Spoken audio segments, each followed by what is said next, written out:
Hello, my name is Wesley Hauser. I'm the CEO of Elemental Publishing, and I'm a musician, music producer, and I'm I'm going to explain the concept of an album as an asset. So if you think of the music business, it's a business that sells music.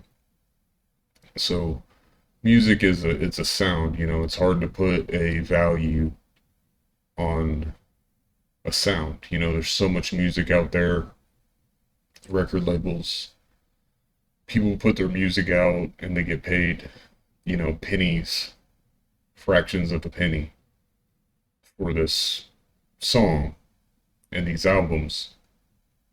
And really, they have an inherent value if you if you think of it in terms of a business and an asset. All right. So what I'm proposing is, a way to find at the very least the minimum value of your music, and that way you know how much it's worth. So then if you say you start your company or record label, if a record label owns an album, they can determine a value from it. If you set this up as, say, your publishing company, then if your publishing company owns 5 albums and they have copyrights and licenses and they cost money and time to produce those albums, then all that money and time that it costs to produce the album adds to the value of the album. Because if someone wanted to reproduce that album, they'd have to do what you did. They would have to pay the same things, and they would have to do the same things you did to make that album, right?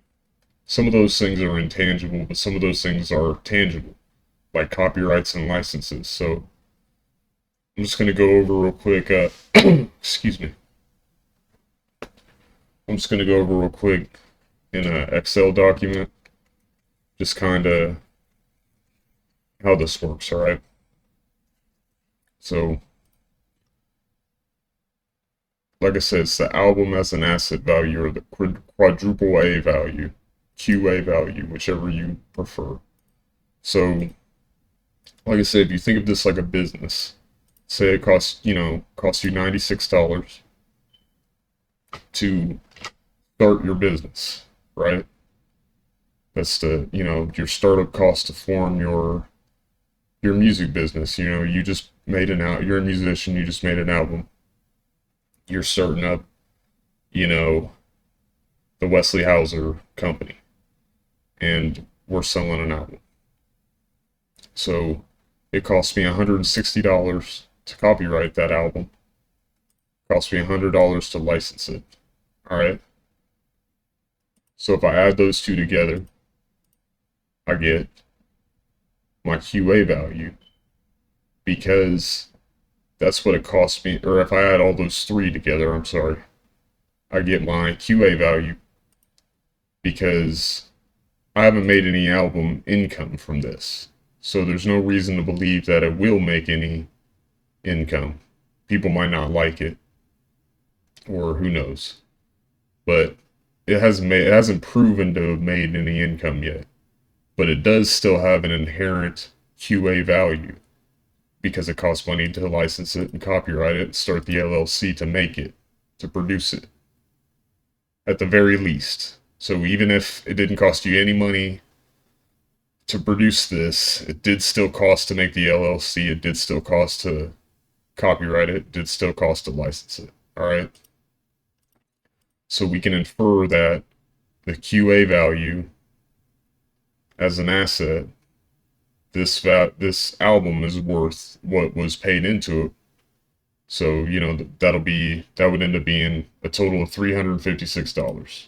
So if you made 5 of these albums and they didn't sell anything, but it cost you this much to put these albums out, all right.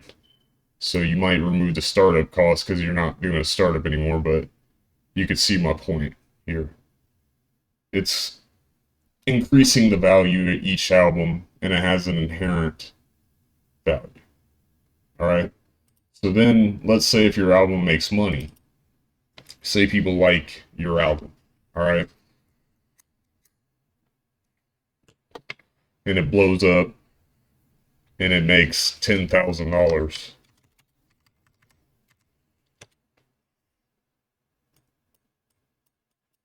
See, you can add that on to your value for that album, right? Because it has a proven track record of being able to make $10,000 already, right? Since that album has already made $10,000, it has an inherent value of $10,000 plus what it costs to produce it. So if you had 5 albums that did the same thing, they made $10,000 worth of income. Now your QA value for all those 5 albums is $51,780. So if you made a business, so the reason I'm explaining this is because a lot of people, they go on Spotify and Apple Music, and they put all of their albums out. They just make tons and tons of music and put it all out there, right, for free, for pennies. But really, if they were to think of this as a business and these as assets, then they would realize that doing that is putting them out a lot of real money, right? Because they're, like I say, they're putting all of this out for pennies on the dollar. They're not getting back these types of returns most of the time for each album that they put out. So in a way, like I said, just making the album and getting the copyrights and getting everything makes it more valuable than selling it on Spotify, or in some cases to some people. So, but like I say, what happens here is it feeds back into itself. So this album could never make any more money after this. Either way, though, it still has a track record of making $10,000. See what I'm saying? So this QA value for this one album is going to stay at $10,356. And if you were to sell that to somebody, then that's technically what it would be worth.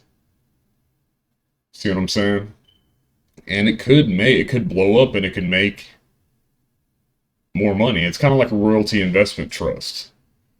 So, it could stay at this price, and then it raise in the future by, say it blows up at, 10 years from now, everybody likes your music again.